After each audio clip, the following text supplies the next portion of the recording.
Assalamualaikum warahmatullahi wabarakatuh. Selamat pagi semuanya. Nah, jadi di pertemuan kita yang keempat ya, yaitu pertemuan di minggu kedua di sub pertemuan 2, ini kita laksanakan secara online ya.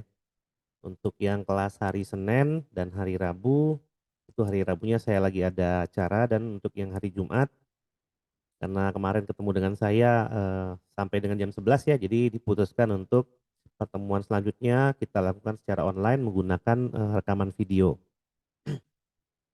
Jangan lupa untuk menonton, video ini sampai dengan selesai ya, karena ini, materi yang cukup penting dalam kita belajar rekayasa perangkat lunak. Baik, kita masuk ke pertemuan ini, di mana topik yang akan kita bahas kali ini adalah software proses. Topik yang kita bahas ini dari buku Roger Pressman ya, semuanya kita bahas dan memang halamannya juga lumayan banyak ya untuk membahas software proses ini. Tapi tidak hanya dari Roger Pressman, software proses juga ada di bukunya Ian Sommerville dan, Eric Broad.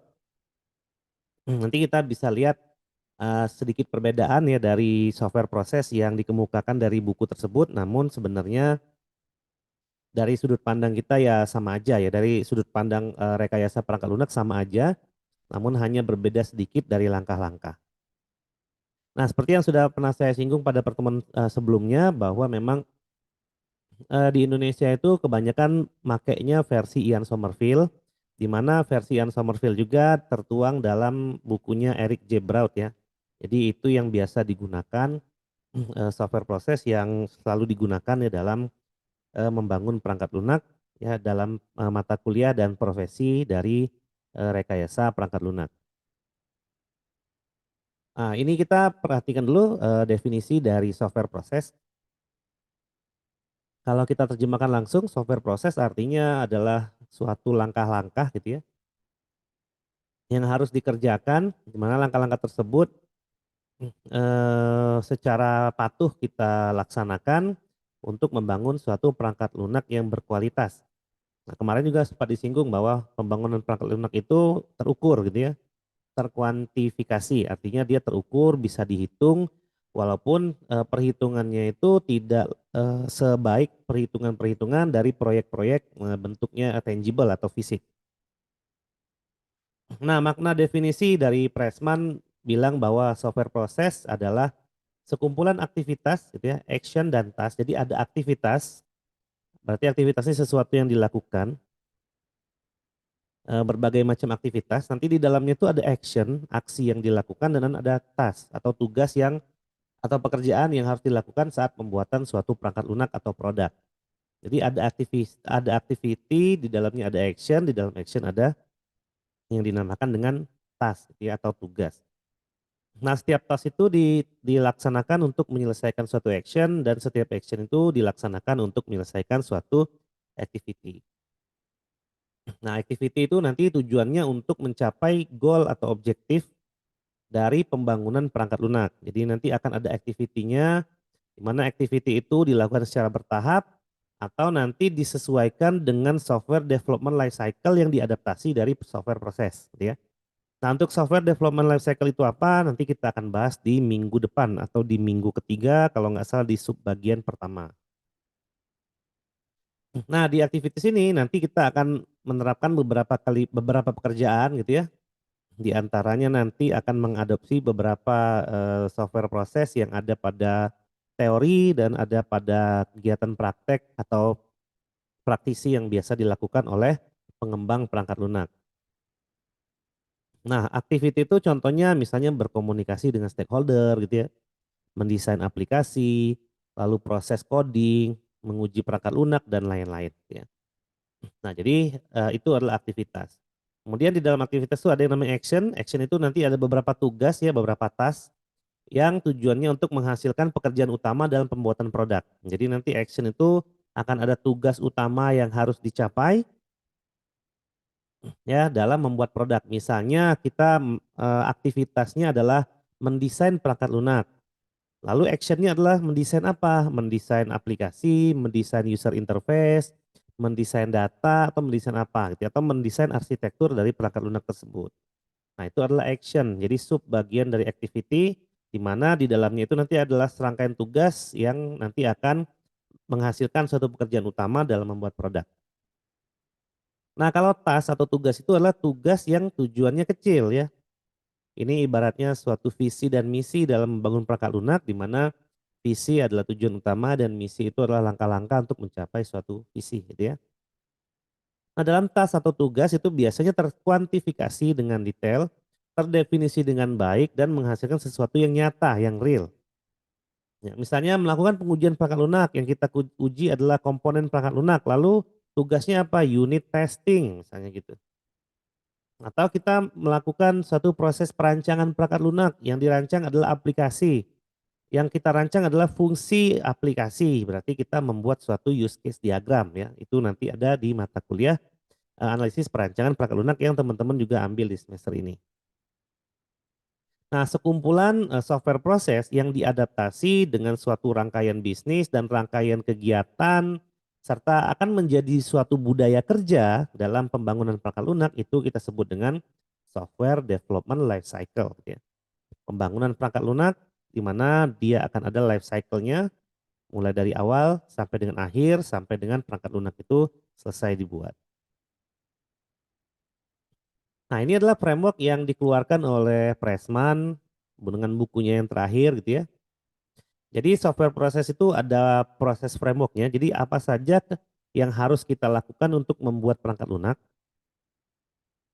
Lalu selama kita membuat perangkat lunak itu ada umbrella activity-nya ya. Kemarin sempat disinggung pada pertemuan sebelumnya ada umbrella activity yaitu aktivitas yang melindungi pekerjaan-pekerjaan yang berkaitan dengan perangkat lunak. Ya seperti yang waktu itu kita contohkan. Kalau pekerja kuli bangunan atau konstruksi itu menggunakan helm, menggunakan sepatu boot, menggunakan jaket untuk melindungi dirinya dalam mengerjakan pekerjaannya dia. Nah, itu adalah umbrella activity yang yang ada pada kuli bangunan ya atau pekerjaan konstruksi. Nah, di pekerjaan pembangunan software seperti apa? Itu juga ada sebenarnya umbrella activity tapi bentuknya berbeda gitu ya. Jadi nggak mungkin programmer pakai helm gitu ya. Nggak mungkin programmer pakai sepatu boot, tapi ada umbrella activity yang memang harus dijaga gitu ya. Kebanyakan nanti membahas sisi resiko, manajemen dan lain sebagainya. Membangun perangkat lunak pun ya punya resiko gitu ya, ada resiko. Mungkin developernya lagi sakit, itu ya ada resiko skop aplikasi ternyata lebih besar daripada, sumber daya manusia yang dimiliki gitu ya.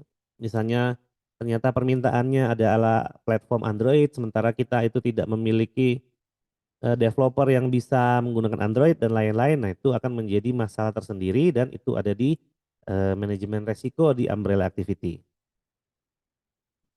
Nah, lalu dalam mengerjakan pekerjaan itu ada activity tadi ya, di dalam activity ada action, ya di dalam action ada task gitu ya.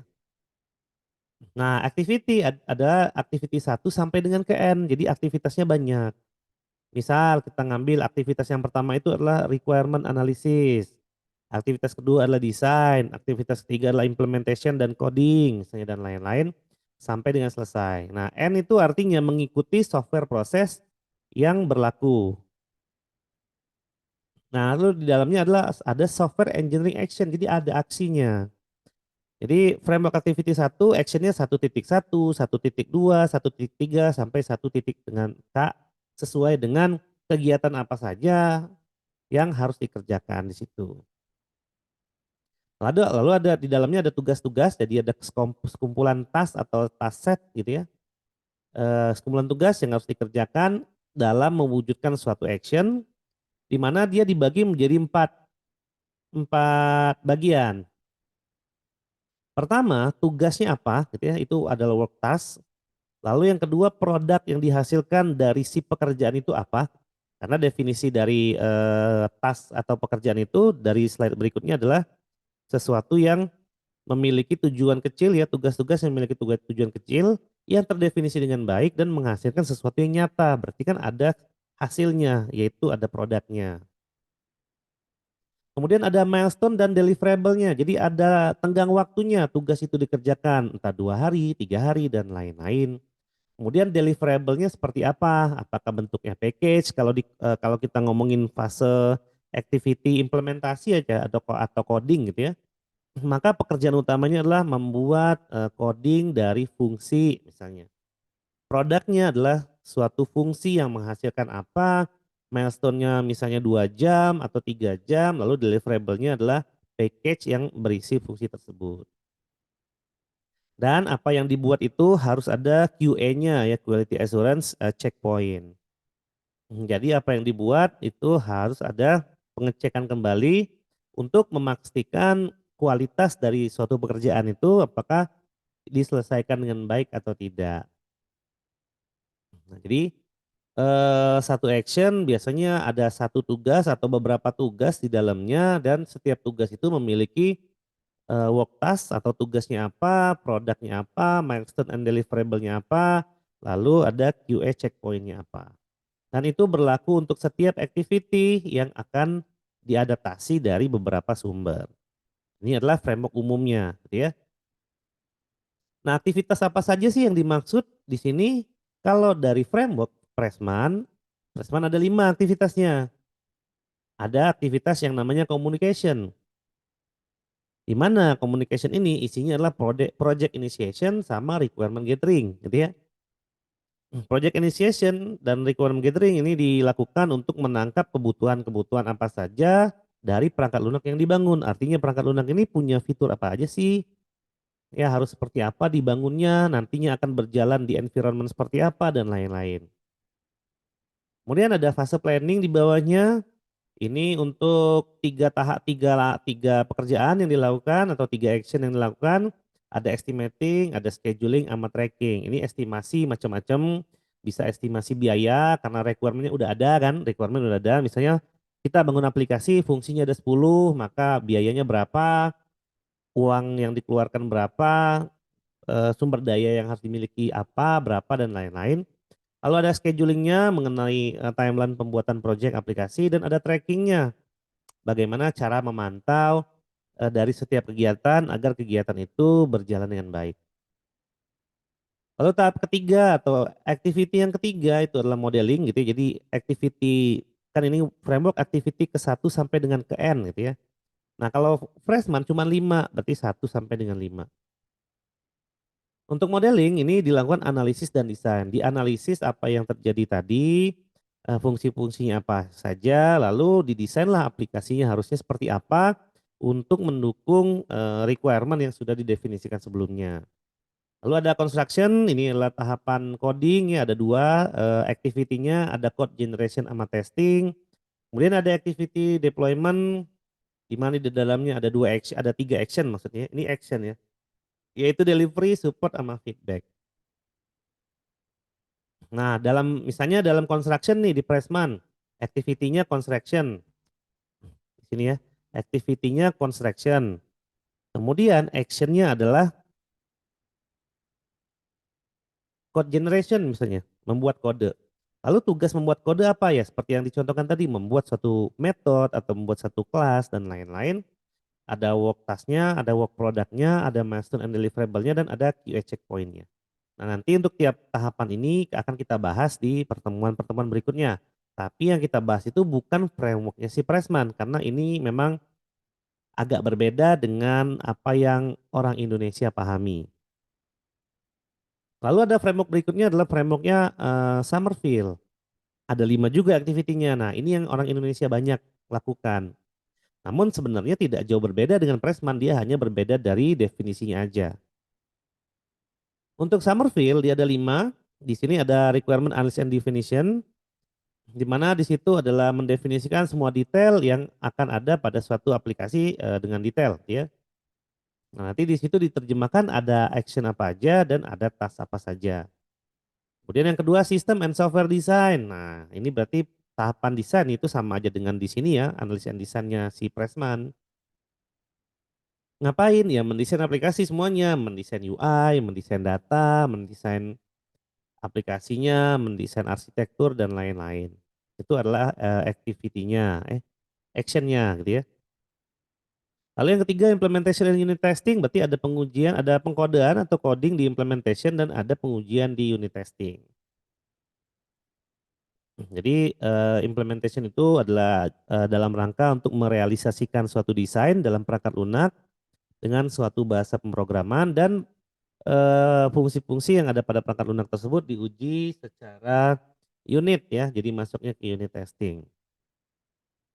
Lalu ada integration and system testing, jadi ada pengujian tadi pengujian unit, lalu dia ada pengujian integration dan sistem, dan yang terakhir operational and maintenance ya. Jadi operational itu sama seperti deployment kalau di Pressman, mendeliver suatu aplikasinya, diinstal atau digunakan lah gitu ya secara operasional dan dilakukan maintenance apabila ada suatu fungsi yang tidak bekerja dengan baik pada ekosistem sesungguhnya dari si perangkat lunak tersebut. Nah, adaptasi dari Somerville itu biasanya kita pakai di James Brown ya, bukunya dia ada Inception, Planning, Requirement Analysis, Design, Implementation, Testing, dan Maintenance ya. Nah, di framework-nya Brown activity-nya ada 7. Kalau yang tadi Pressman 5, Somerville juga 5, kalau Brown dia ada 7. Yang pertama Inception itu adalah kita mendefinisikan produk yang kita mau buat itu seperti apa. Lalu ada planning, planning itu kegiatannya men-schedule, mengumpulkan resource, cost, dan lain-lain. Kemudian melakukan requirement analysis sama aja sih dengan ini ya, requirement analysisnya si Somerville, sama aja dengan si modelingnya, dianalisisnya si, Pressman sama aja.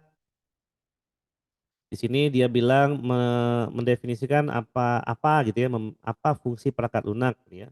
What the application must do, apa yang perangkat lunak itu harus lakukan. Kalau desain, menspesifikasikan bagian-bagian apa, komponen-komponen apa yang harus ada dalam perangkat lunak tersebut yang cocok digunakan dan bagaimana cara membuatnya. Mendefinisikan how. Ya sama kalau kayak kemarin kita mau bikin lemari kan, contohnya kan bikin lemari. Kita desain dulu lemarinya, kita desain dulu bahannya, lemarinya mau pakai kayu, mau pakai rangka besi dan lain-lain. Nah, di dalam perangkat lunak juga sama. Kita mendesain bagian-bagiannya, komponen-komponennya, dan seterusnya. Kemudian implementation ini bagian write the code, ya coding, yaitu mirip aja sih sama sebenarnya dengan implementationnya si Somerville, ini coding juga dan constructionnya si Pressman juga itu juga sama coding ya, generate code sama testing. Cuman di Broad testing terpisah sendiri di sini, mengeksekusi aplikasi dengan input tes data, testing itu sebenarnya memang ada 3, ada unit testing, ada modul testing, ada unit testing, ada integration testing, dan ada system testing. Sebenarnya testing itu 3 ininya, actionnya. Mirip dengan action yang dieksekusi oleh Ian Somerville, ada unit testing, integration, dan system testing. Lalu yang terakhir adalah maintenance, ya itu adalah operational and maintenance sebenarnya. Tujuannya buat apa? Ya memperbaiki error atau defect dan menambah kapabilitas dari perangkat lunak agar bisa beradaptasi dengan ekosistem yang sesungguhnya. Itu sama aja di bagiannya operational and maintenance-nya Somerville, sama aja di bagiannya deployment-nya si Pressman. Jadi teman-teman mau mengadaptasi yang mana? Pressman, Somerville, atau Broad itu sama aja, tinggal dicocokin pada framework yang ini dan pada activity yang ini. Jadi ada activity, di dalamnya ada action, di dalam action ada sekumpulan tugas yang harus dikerjakan. Tugas yang dikerjakan terbagi menjadi 4 tugas. Pertama tugasnya apa, produk yang dihasilkan apa. Misalnya kita ngomongin requirement aja. Pekerjaannya adalah wawancara, berarti hasilnya adalah hasil wawancara kan gitu ya, beserta dengan dokumen wawancaranya. Milestone-nya berapa lama? 50, terus deliverable-nya kayak gimana? Dalam bentuk laporan, misalnya SRS. Lalu key checkpoint-nya siapa yang melakukan dan apa yang menjadi nilai kualitas bahwa SRS yang dibangun itu bagus. Nah, jadi itu seperti itu. Dan banyak lagi action-action yang lain dan setiap action pasti memiliki tugas-tugas di mana tugas itu dibagi menjadi 4 ini gitu ya. Jadi akan disesuaikan saja atau kita bisa kombinasikan antara Pressman, Somerville, sama Broad itu disesuaikan saja dengan pekerjaan dan budaya dari pembuatan aplikasi dalam perusahaan organisasi masing-masing dan nanti juga akan disesuaikan dengan software development life cycle yang diadaptasikan yang dipilih untuk menjadi budaya kerja dalam perusahaan pembangunan perangkat lunak. Jadi itu tergantung lagi. Namun kita punya 3 teori utama yang biasa orang pakai, bisa pilih salah satu atau dikombinasikan sesuai dengan yang penting-penting aja. Jadi intinya pembangunan perangkat lunak itu ada beberapa kegiatan yang dilakukan ada requirement, ada analisis, ada desain, ada coding atau implementasi, ada pengujian perangkat lunak, lalu ada deployment dan ada maintain. Jadi itu aja sih sebenarnya, ya. Nah, jadi di sini kita bisa lihat kan bahwa dalam framework activity yang dikeluarkan oleh 3 buku referensi utama kita itu sebenarnya mirip-mirip aja gitu ya, ada perbedaannya sih, cuman secara umum dia mirip ya, kurang lebih. Nah, jadi mau kiblatnya kemana bebas, namun boleh juga sih gitu ya kita kombinasikan. Tapi kalau ditanya yang bagus yang mana, itu sama aja, balik lagi nantinya ke realita gitu ya. Seperti apa nanti budaya bekerjanya, langkah-langkahnya seperti apa, dilakukan berapa lama dan lain-lain, sumber dayanya ada atau tidak dan lain-lain itu nanti akan kembali lagi ke realitanya seperti apa. Namun kita memiliki suatu practices atau best practices ya, praktik baik dalam bahasa Indonesianya dalam membangun dan merekayasa suatu perangkat lunak. Jadi seperti itu. Nah, lalu ini yang disebut dengan umbrella activity gitu ya. Apa saja sih aktivitas-aktivitas pelindung yang melindungi para developer dalam melakukan rekayasa perangkat lunak, mulai dari sistem analisnya, mulai dari apa pelindung apa bagi programmernya, bagi software testernya dan lain-lain itu apa aja. Jadi di sini menurut Pressman ada 1, 2, 3, 4, 5, 6, 7, 8 aktivitas pelindung ya, aktivitas pelindung yang dibuat oleh suatu tim ya dalam suatu proyek perangkat lunak, di mana aktivitas pelindung ini untuk melindungi para pekerjanya gitu ya, intinya seperti itu. Nah, apa aja sih yang pertama itu adalah software project and tracking, software project tracking and control. Jadi untuk mengerjakan suatu perangkat lunak berkualitas kan kita punya budgeting, punya timeline, punya resource dan lain-lain. Nah, masih ingat mungkin the nature of software bahwa suatu perangkat lunak itu harus dipantau pengerjaannya. Jadi untuk menghasilkan suatu perangkat lunak yang baik, agar karyawan juga happy atau apa pekerjanya juga happy dalam mengerjakan perangkat lunak, maka harus ada yang namanya software project tracking and control. Jadi dipantau pengerjaannya, ada planningnya, ada deadline dan lain-lain ya.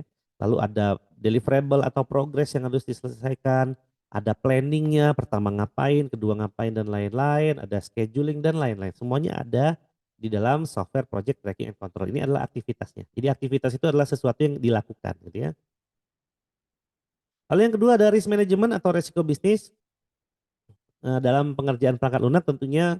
Jadi resiko ini macam-macam, ya seperti yang kita contohkan tadi, mungkin programmernya sakit gitu ya, mungkin budgetnya kurang atau developernya kurang, jadi harus ada outsource dan lain-lain, itu ada di risk management.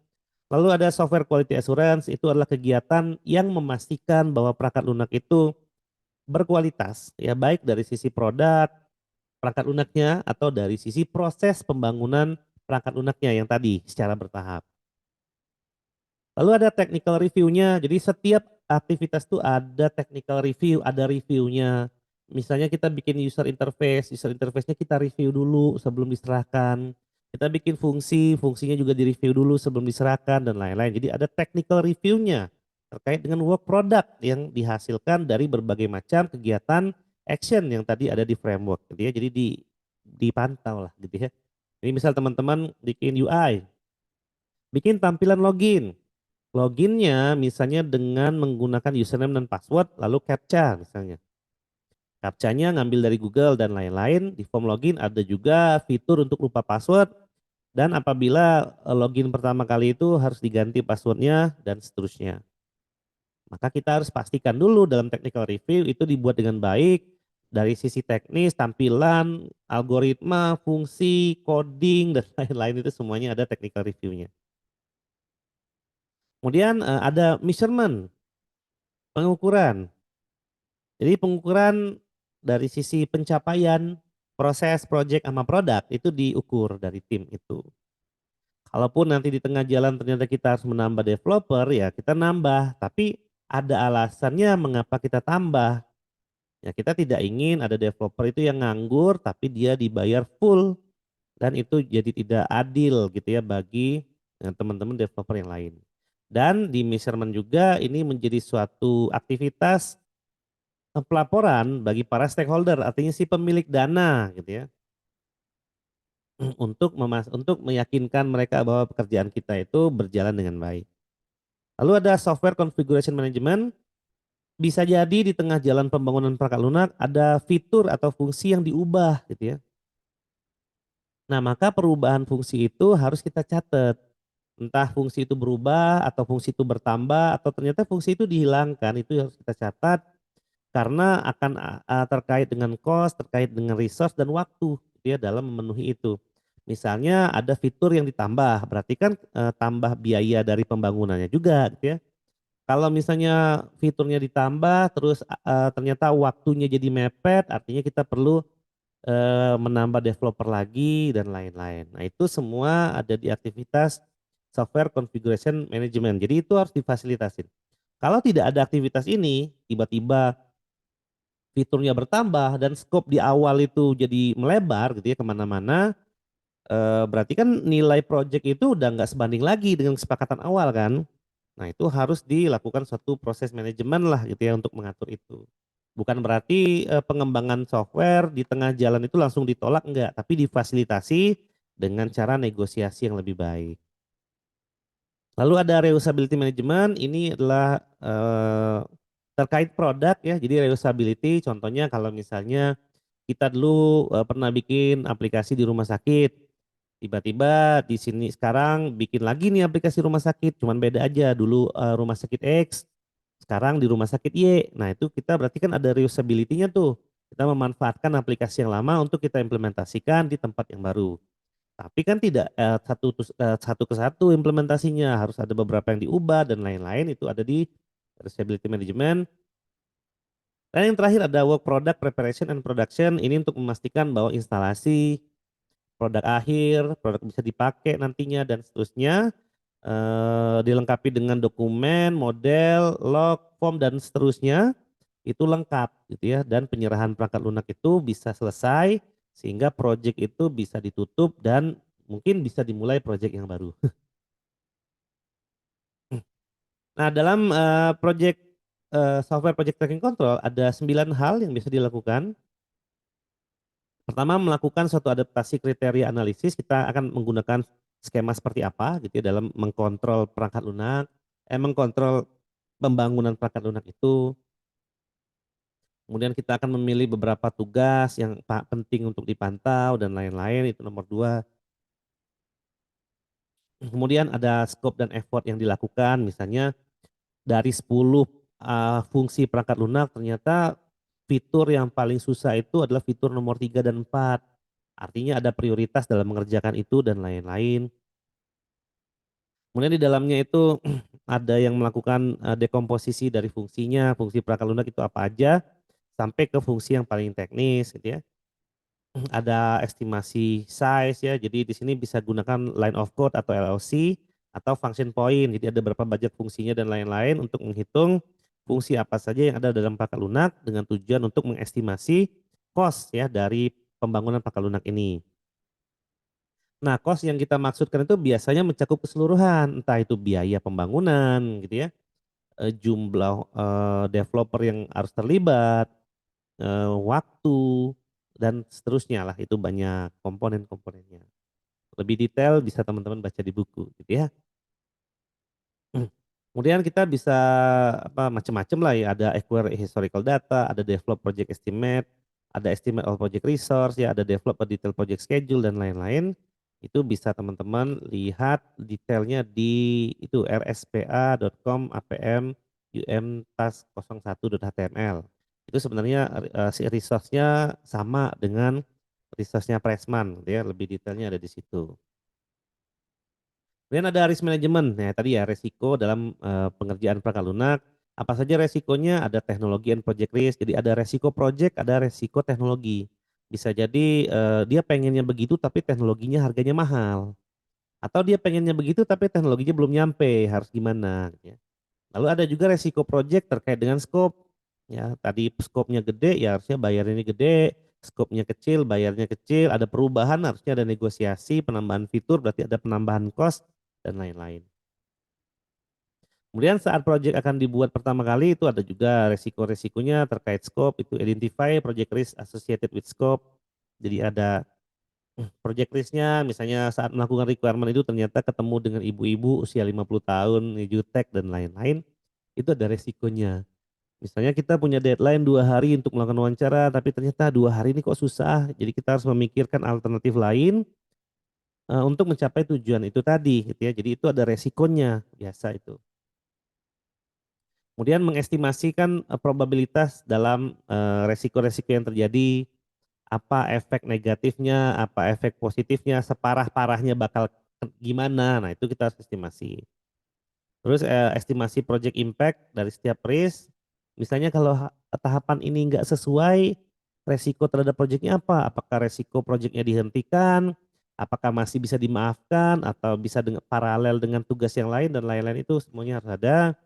Lalu mendevelop, list dari risk yang prioritas, artinya resiko yang ada dalam pembangunan perangkat lunak itu diurutkan dari mulai yang resikonya prioritas tinggi sampai prioritasnya yang sangat rendah. Lalu kalau misalnya aplikasinya ternyata sudah ada, mau di-upgrade teknologinya, berarti kan ada mitigasi teknologi, di situ ada resiko. Sebagai contoh deh, kita ngomongin sistem akademik gitu ya, yang di Unjani. Eee, kita pakai sistem yang lama setahun kemarin, tahun sekarang disuruh pakai sistem yang baru, berarti kan ada resiko tuh dalam pergantian teknologi. Yang pertama resikonya adaptasi user-nya agak sulit karena belum terbiasa dengan tampilan UI-nya. Kemudian nomor 2 mungkin ada data yang masih belum ada, jadi masih ada dosen yang belum bisa login karena datanya belum ada, masih ada mahasiswa yang belum bisa login karena datanya belum ada. Kemudian ada mahasiswa yang sudah bayar UKT tapi ternyata, statusnya belum bayar dan lain-lain. Jadi ada mitigasi, teknologi yang memiliki suatu resiko seperti yang dicontohkan tadi.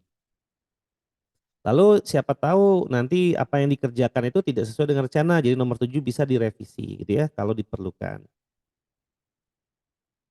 Kemudian yang berikutnya ada software quality assurance, ini menjaga kualitas perangkat lunak agar kualitas perangkat lunak itu bagus gitu ya.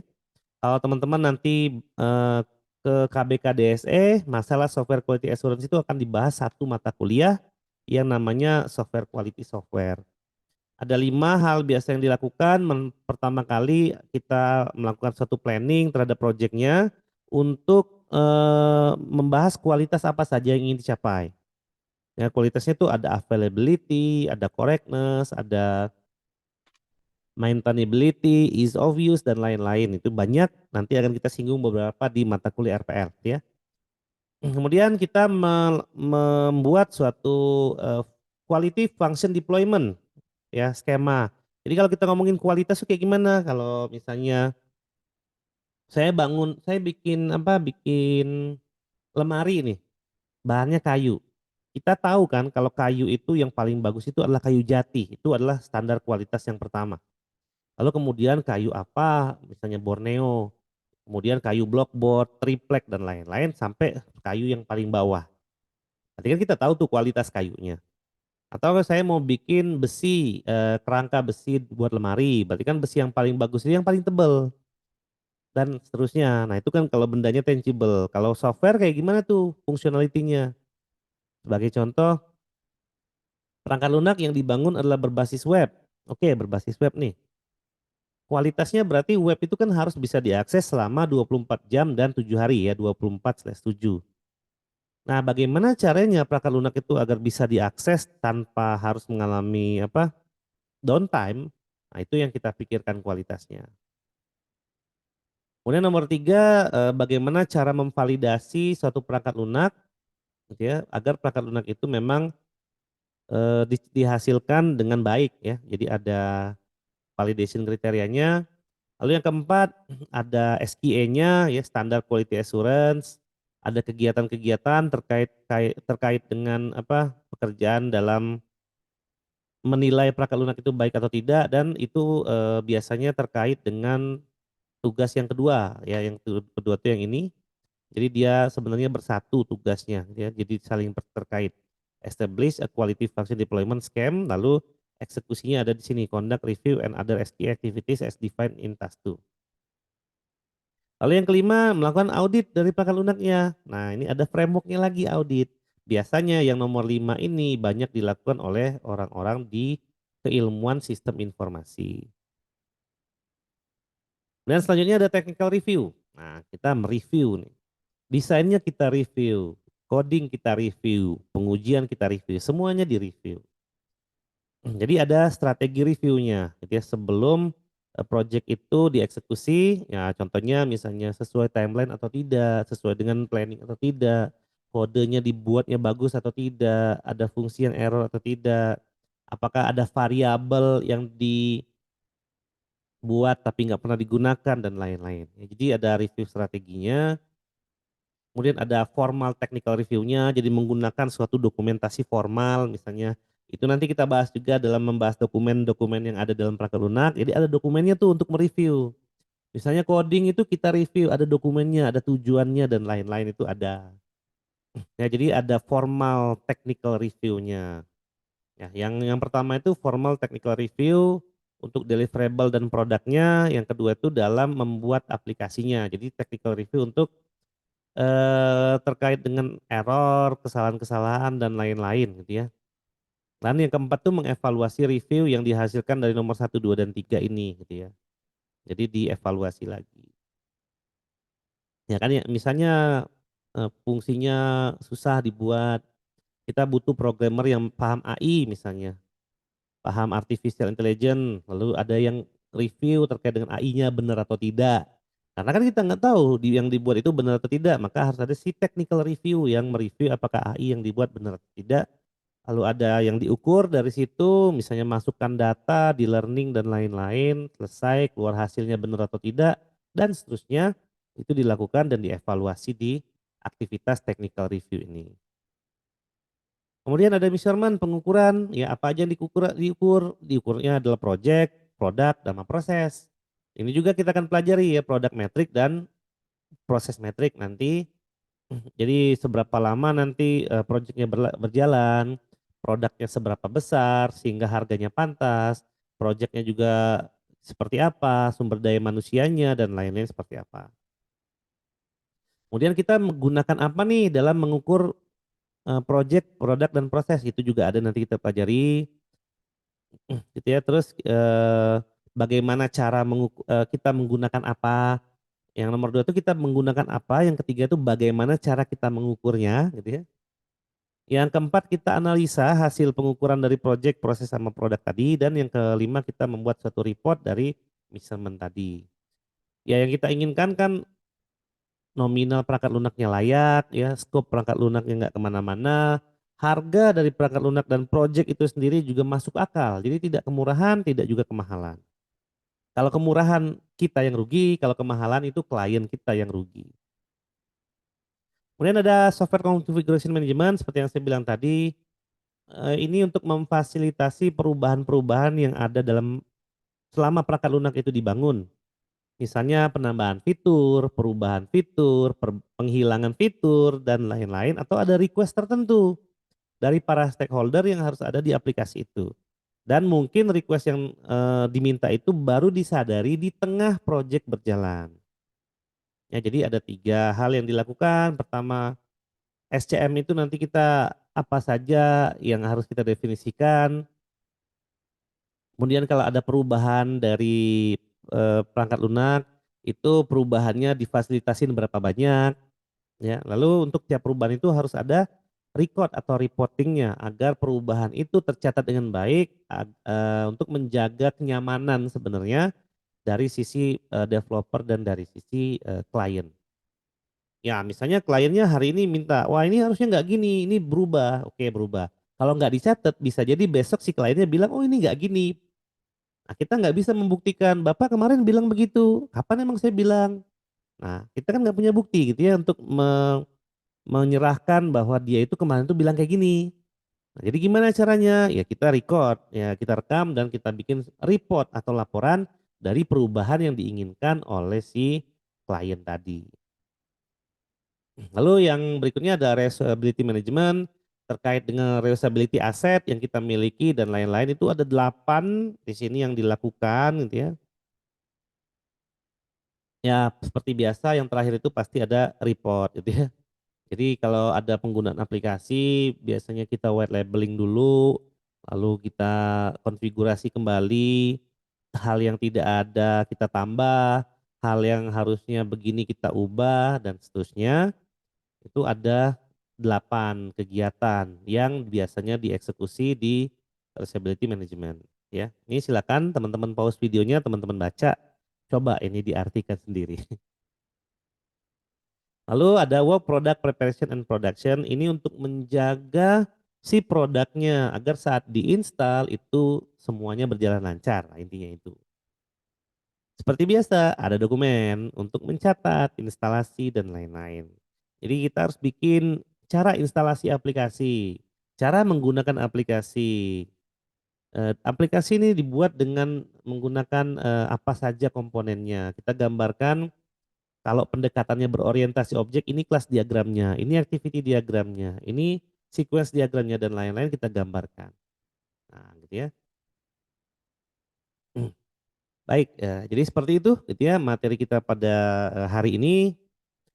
Untuk, detailnya itu teman-teman coba baca bukunya, itu enak banget bukunya bagus ya dan, apabila teman-teman menguasai vocabulary dari IT dan grammar-grammar IT gitu ya, maka teman-teman akan mudah memahami buku tersebut. Itu aja dari saya, lebih dan kurangnya saya mohon maaf, terima kasih sudah menyaksikan video ini sampai akhir. Wassalamualaikum warahmatullahi wabarakatuh.